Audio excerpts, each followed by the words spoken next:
Hey everyone, and welcome to another deep dive. This time we're going really deep into artificial intelligence, and specifically this idea of transformative AI, or TAI. Yes. We've got two really fascinating academic papers to unpack for you, both of which explore AI's potential impact on society and the economy. Yeah, and you know what's really interesting about these papers is that they're not focusing on AI becoming some kind of, like sentient being Right. like we see in movies. Yeah. It's not about, robots taking over the world. Mhm. Instead, they're looking at the potential scale of AI's impact, Okay. even if that AI isn't what we would consider intelligent in like a human sense. Right, so it's not about the AI being like us. It's about how big of a change it can cause. Exactly. Got it. And the papers lay out this concept of transformative AI, or TAI, Mm. and they break it down into three different levels. Okay, so 3 levels of time.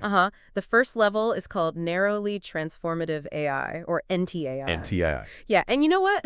This is actually already happening. Really? Yeah, it describes AI that's causing like irreversible changes, but within specific sectors. Oh, so like not everything's changing, just certain areas. Right. Think about like facial recognition technology. Okay, Like yeah. it's convenient, but the papers argue that it could also give governments this unprecedented control, eroding privacy in ways that we might not even realize.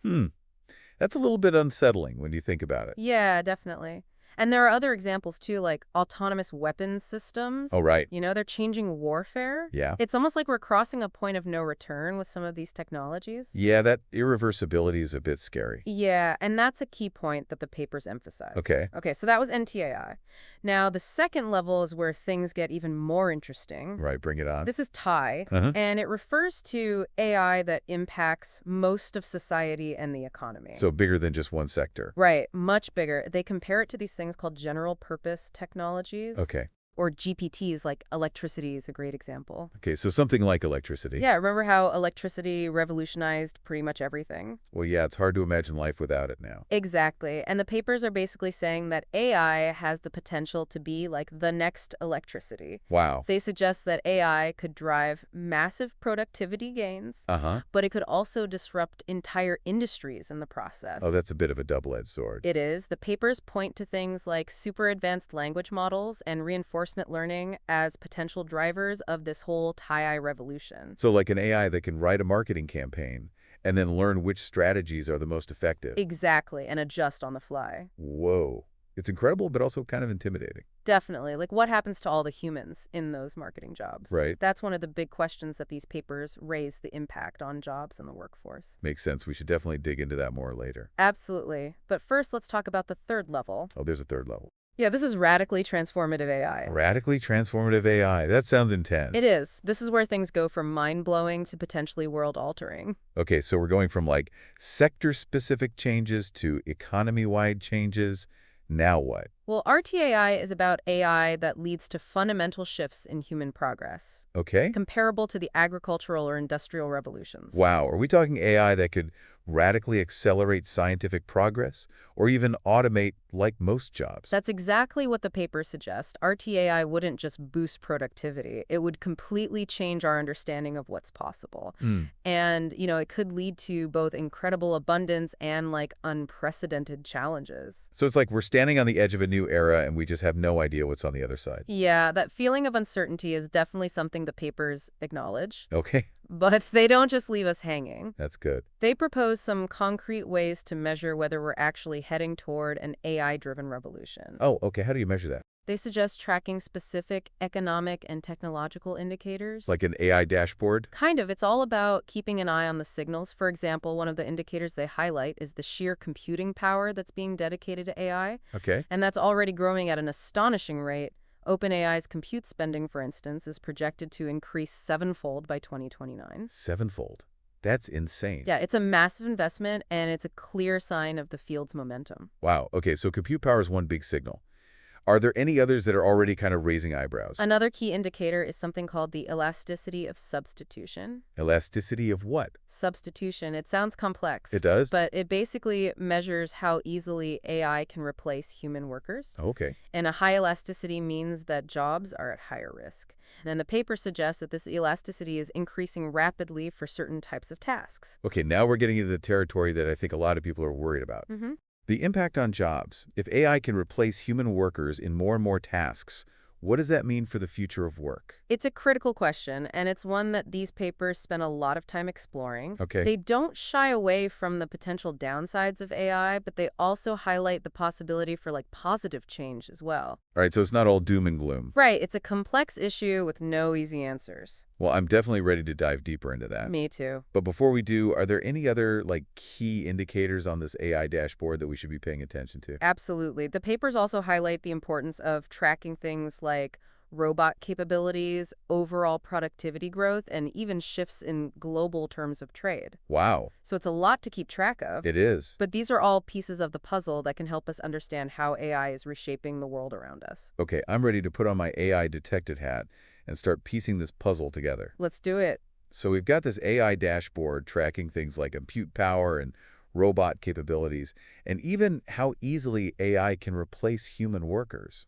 It's a lot to process. It is. But I think the question that's probably on everyone's mind is, what does all this mean for our jobs, for the economy? Yeah, it's the question that keeps a lot of economists up at night. I bet. And these papers really dig into those concerns.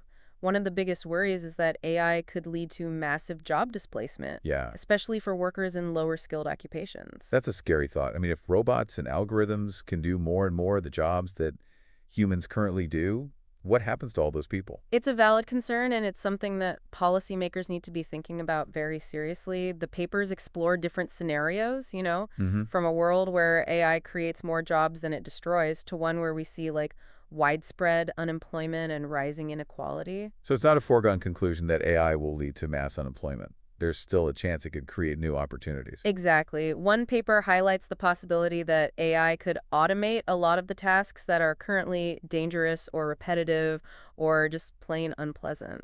Imagine a world where robots handle all the hazardous waste disposal and the factory work and the data entry. Yeah. That could free up humans to focus on more creative and fulfilling and higher paying jobs. Okay, that's a more optimistic view. So instead of robots stealing our jobs, they're actually liberating us from drudgery. It's a possibility, but it's not guaranteed. The key, according to these papers, is going to be adaptability and retraining. Mm-hmm. The jobs of the future are likely to require different skills than the jobs of today. Right.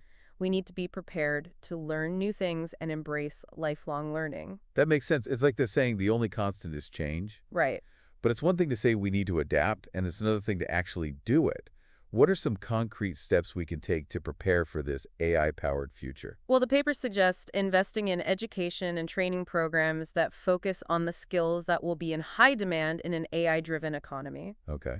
Things like critical thinking, problem-solving, creativity, and emotional intelligence. So those more human skills. Exactly, those are skills that machines are still far from mastering. So it's not just about learning how to code or operate robots. No. It's about developing those uniquely human skills that set us apart from AI. Right, and it's also about rethinking our social safety nets and economic policies. Okay. We might need to consider things like universal basic income or guaranteed job programs, to ensure that everyone benefits from the AI revolution, not just a select few. Those are big ideas, and they're likely to be pretty controversial. Definitely. But it sounds like we need to be having these conversations now before it's too late. Absolutely. We can't afford to wait until AI has already reshaped the world around us. We need to be proactive and shape the future we want. Okay, so we've talked about jobs and the potential for AI to either displace workers or liberate them from tedious tasks. Right. But what about the overall impact on economic growth? Will AI lead to an era of unprecedented prosperity, or will it exacerbate existing inequalities? That's another big question, and the papers offer some interesting insights. Some economists believe that we're on the cusp of what they call an AI-driven growth explosion. An AI-driven growth explosion? Yeah, a period of rapid economic expansion fueled by AI-powered innovation and productivity gains. That sounds pretty exciting. Is there any evidence to suggest that this is actually happening? Well, as we discussed earlier, one of the key indicators is the amount of computing power that's being dedicated to AI, which is growing exponentially. Right. That suggests a lot of investment and belief in the potential of this technology. Makes sense. And we're also seeing AI being adopted across a wide range of industries, Yeah. from healthcare to finance to transportation. Feels like it's everywhere these days. Exactly. And while it's still early days, some studies are starting to show that AI is indeed boosting productivity in certain sectors. Okay. But it's important to remember that there are potential bottlenecks to consider as well. Bottlenecks. Like what?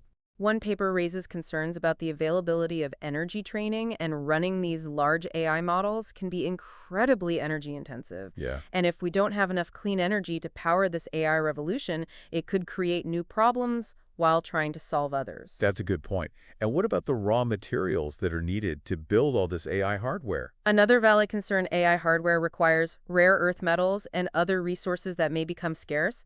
We need to think about the sustainability of this entire ecosystem. So even if AI does lead to economic growth, it's not necessarily going to be a smooth ride. Right. We need to be mindful of the potential downsides and unintended consequences. Precisely. And we need to make sure that the benefits of AI are distributed fairly, not just concentrated in the hands of a few. Okay, so we've covered a lot of ground here. We've talked about jobs, economic growth, and even the potential downsides of AI. But there's one more big question I want to touch on: innovation. How is AI going to change the way we discover new things and create new technologies? That's a fascinating question, and it's one that these papers are particularly excited about. They suggest that AI has the potential to revolutionize scientific discovery and accelerate innovation across a wide range of fields. Okay, color me intrigued. How exactly could AI revolutionize science? Well, imagine AI systems that can sift through vast amounts of data, identify patterns that humans would never notice, and generate novel hypotheses. Mm-hmm. It's like having a superpowered research assistant that never sleeps or gets tired. That sounds incredible. It's like AI could become the ultimate brainstorming partner, helping us to see things in new ways and come up with ideas we never would have thought of on our own. Exactly. And it's not just about brainstorming. AI could also be used to automate experiments, analyze results, and even design new materials and products. So AI could potentially speed up the entire scientific process, from generating hypotheses to testing them to developing new technologies. That's the idea. And it could have a profound impact on fields like medicine materials, science energy, and countless others. This is starting to sound like something out of a science fiction novel, but it also raises some interesting questions. What if AI becomes so good at innovation that it surpasses human creativity? Will we become reliant on machines to solve all our problems, and will that stifle human ingenuity? Those are important questions, and they highlight the need for careful consideration of how we develop and deploy AI. We want to make sure that AI complements human intelligence, not replaces it entirely. Right, we don't want to end up in a scenario where we've created these incredibly powerful AI systems, but we've lost the ability to think for ourselves. Exactly. And it's also important to consider who controls the direction of AI-driven innovation. Will it be driven by market forces, government directives, or some other mechanism? That's a big question, and it raises concerns about the potential for AI to be used for purposes that might not align with the best interests of humanity. That's why the papers emphasize the importance of AI safety and alignment, Okay. ensuring that AI systems are designed to act in ways that are beneficial to humans. AI safety and alignment. What exactly does that involve? It sounds like a pretty complex issue, It is. It's not just about preventing robots from going rogue. right? It's about making sure that they make decisions that are aligned with our values. And as you can imagine, defining those values and programming them into a machine is a very challenging task. That makes sense. Human values are complex and often contradictory. It's hard enough for humans to agree on what's right and wrong, let alone try to teach a machine to do the same. Exactly. It's a challenge that requires collaboration between computer scientists, ethicists, philosophers, and social scientists. We need to be thinking about these issues now before AI becomes so powerful that it's difficult to control. Okay, so we've talked about the potential for AI to revolutionize innovation, but we also need to be mindful of the potential risks and ensure that AI is developed and used in a way that benefits humanity. Exactly. And there's one more aspect of this innovation discussion that I think is worth touching on: the impact on creativity. Creativity, how does AI fit into that? Well, one of the arguments made in these papers is that if AI can automate a lot of the tasks that currently occupy our time, it could free up humans to be more creative. So instead of spending our days doing repetitive tasks, we could have more time and energy to devote to art, music, writing, and other creative pursuits. Exactly. AI could potentially usher in a new era of human creativity where we're no longer limited by the need to work for a living. That's a fascinating thought. It's almost like AI could create a world where everyone has the opportunity to be an artist or a musician or a writer. It's a possibility, and it's one that I think is worth exploring, but it also raises questions about the meaning of work and the value of human labor in a world where machines can do so much. That's a whole other philosophical can of worms. I think we might need another goop dive to unpack that one. I agree. But for now, I think we've covered a lot of ground in terms of the potential impacts of AI on innovation, both the positive and the potential challenges. We certainly have. And I think it's clear that AI is going to continue to play a major role in shaping the world around us. Absolutely. And it's up to us to make sure that we're prepared for the changes that are coming and that we use this powerful technology for good. Okay, so we've talked about how AI has this potential to like totally reshape everything, from the job market to even like scientific discovery. Yeah. It's mind-blowing. But I think one of the big underlying questions is about control. Yeah, Control. like who gets to decide how this incredible, powerful technology is developed and used? Right. That's a huge question. And, the papers we're looking at, they actually delve into that idea of control. Mm-hmm. And it's a super complex issue. There are arguments for both a centralized approach, with like governments or international organizations setting guidelines, and then a more decentralized approach Mm-hmm. where innovation kind of flourishes more freely. Yeah, I could see both sides of that. On the one hand, a centralized approach could help mitigate those risks of AI being used for like harmful purposes, Right. like we talked about with autonomous weapons or mass surveillance. Huh. But then wouldn't strict regulations also stifle the potential for like groundbreaking discoveries? It's a tough balance to strike. Too much control could stifle innovation, but too little could lead to unintended consequences. Right. The papers seem to suggest that finding the right balance is going to be crucial. It makes you wonder if there even is a right balance when we're talking about something as powerful as AI. Yeah, it's uncharted territory for sure. It really is. And so much of this comes down to values too, right? Oh, absolutely. One of the key challenges that the papers highlight is this question of how do we ensure that AI is aligned with human values? Yeah, which, as we all know, are complex and often contradictory. Exactly. It's like trying to teach a computer about empathy, fairness, compassion. Right, like you can't just plug those into an algorithm. Nope. It's a challenge that goes way beyond just computer science and engineering. Uh-huh. We need to involve philosophers, ethicists, social scientists, Okay. people who can actually help us grapple with these complex questions about what it even means for a machine to make moral decisions. I mean, that's hard enough for humans to agree on. Exactly. And this whole conversation about AI and values, it gets even trickier when you factor in geopolitics. Oh, For sure. different countries have different values and priorities. Yeah. So how do we even begin to navigate those differences when it comes to developing and using AI? That's a critical point. The papers touch on this idea of a potential AI divide, Hmm. where different regions of the world kind of develop AI along these different paths, Uh-huh. potentially even competing with each other. So like some countries prioritizing AI for, economic growth and military superiority, while others focus on using it to address social problems. Exactly. Things like poverty or climate change. It's almost like a new kind of arms race, but instead of nukes, it's algorithms. Right. And it makes you wonder with all these different players and priorities who ultimately controls the direction of AI development.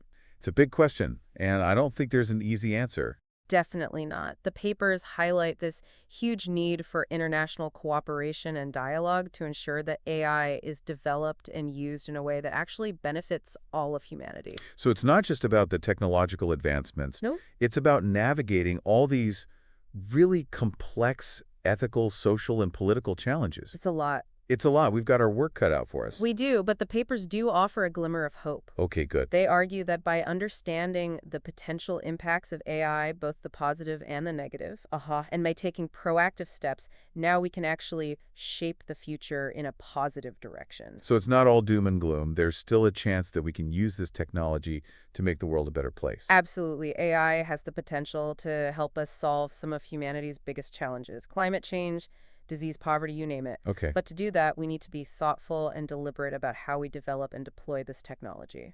So it sounds like transformative AI, it's a bit of a double-edged sword. Mm-hmm. We have the power to do these incredible things, but it also comes with significant risks. For sure. And ultimately, it's up to us to decide how we're going to wield that sword. Well said. The future of AI is not predetermined. It's a future that we are actively creating with every choice we make. So what does this all mean for you, the listener? Transformative AI isn't some far-off sci-fi fantasy. Yeah. It's happening now, and it has the potential to reshape the world in ways we can barely imagine. The papers we talked about today focused on the economic and technological aspects of AI, Mhm. but the social and political implications are just as profound. If AI can do most of the work, what will that mean for human purpose, Wow. for fulfillment? Right. Will we see this like resurgence of art and creativity, Yeah. or will we be at the mercy of powerful AI-driven corporations and governments? These are questions that each of us needs to start grappling with. The future of AI is ultimately up to us. How will you contribute to shaping a world where AI benefits everyone?